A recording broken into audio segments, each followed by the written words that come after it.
স্ক্রিনে দেখতে পাচ্ছ যে ইউটিউব চ্যানেলটি সাবস্ক্রাইব করে রাখো, কারণ এই চ্যানেলে শুধুমাত্র হিসাব বিজ্ঞান রিলেটেড ভিডিও ছাড়া হয় এবং এখানে হিসাব বিজ্ঞানের যত প্রবলেম সলভ করা হয়, যে কোনো প্রশ্ন থাকলে সেই প্রশ্নের উত্তর দেওয়া হয়।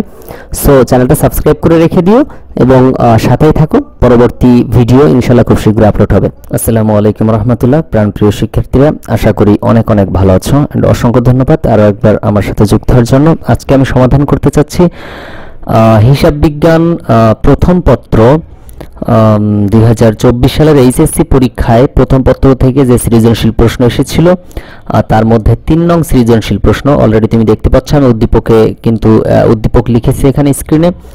মিস হাওয়া একজন স্থপতি, 1 জানুয়ারি 2023 তারিখে তিনি নগদ 60,000 টাকা, 20,000 টাকার আসবাবপত্র এবং 15,000 টাকার ঋণ নিয়ে একটি সেবা ফার্ম শুরু করেন। উক্ত মাসে লেনদেনগুলো নিম্নরূপ: 2023 সালে জানুয়ারি মাসের 2 তারিখে ধারে সেবা প্রদান করে 20,000 টাকা, ধারে সাপ্লাইজ ক্রয় করে 1,000 টাকা, ভাড়া প্রদান করে 3,000 টাকা, ঋণ পরিশোধ করে 4,500 টাকা। তো প্রশ্নগুলোর মধ্যে ছিল ক নং বলা হয়েছিল প্রারম্ভিক মূলধনের পরিমাণ নির্ণয় করো, খ নং বলা হয়েছিল লেনদেনগুলোর জাবেদা দাখিলা দাও এবং গ নং হচ্ছে টেবুলার ছকের মাধ্যমে হিসাব সমীকরণের উপর লেনদেনের প্রভাব দেখাও। ওকে, তো টেবুলার ছক করতে হবে আর কি। তো এখানে ক নাম্বার বলা আছে প্রারম্ভিক মূলধনের পরিমাণ, তো আমরা এইখানে প্রারম্ভিক মূলধনের পরিমাণটা নির্ণয় করব।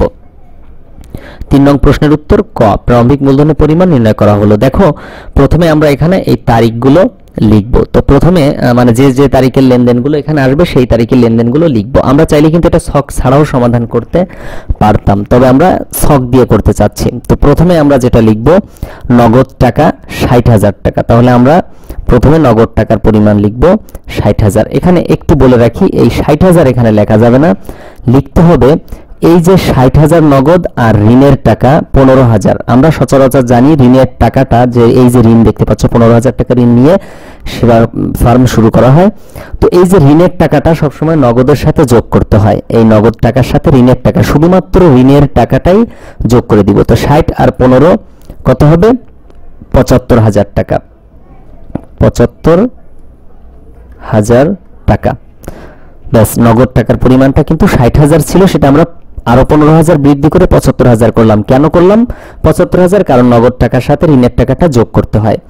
ওকে, তারপর আমরা জানি সম্পদ থেকে দায়গুলো বাদ দিয়ে দিলেই, মানে সম্পদগুলো যোগ করে সেখান থেকে দায়গুলো যোগ করে, সম্পদ আর দায়ের পার্থক্য হচ্ছে প্রারম্ভিক মূলধনের পরিমাণ। তাহলে এখানে নগদ টাকা একটা সম্পদ, তারপরে আছে আসবাবপত্র। তাহলে আমরা এখানে কি করব? আসবাবপত্রটা লিখব। তাহলে আসবাবপত্র কত টাকা? আসবাবপত্র ছিল হচ্ছে 20,000 টাকা। তাহলে আমরা এখানে ওই 20,000 টাকা লিখব। ওকে, তাহলে বছরের প্রথমে এই 75,000 এবং 20,000 দুটো একসাথে যোগ করে কত হয় সেটা এখানে লিখব। তো দুটো একসাথে যোগ করলে হবে 95,000 টাকা, রাইট? 95,000 টাকা হবে। তারপর এখান থেকে আমরা কিন্তু বাদ দিব হচ্ছে দায়ের পরিমাণ। তো দায় কত টাকা আছে? দায় আছে একটাই। তাহলে আমরা এখানে লিখব বাদ,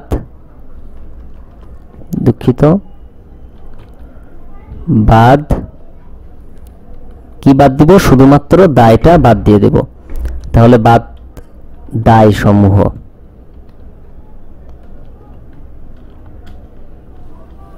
তাহলে দায়ের পরিমাণ কত হবে? দায়ের পরিমাণ শুধুমাত্র 15,000 টাকা, এই যে ঋণের টাকাটা। তাহলে আমরা এখানে ঋণের টাকাটা লিখে দেব, ঋণ বাদ দিয়ে দেব। তো ঋণ কত আছে? 15,000 টাকা। তাহলে আমরা এখানে লিখব কত?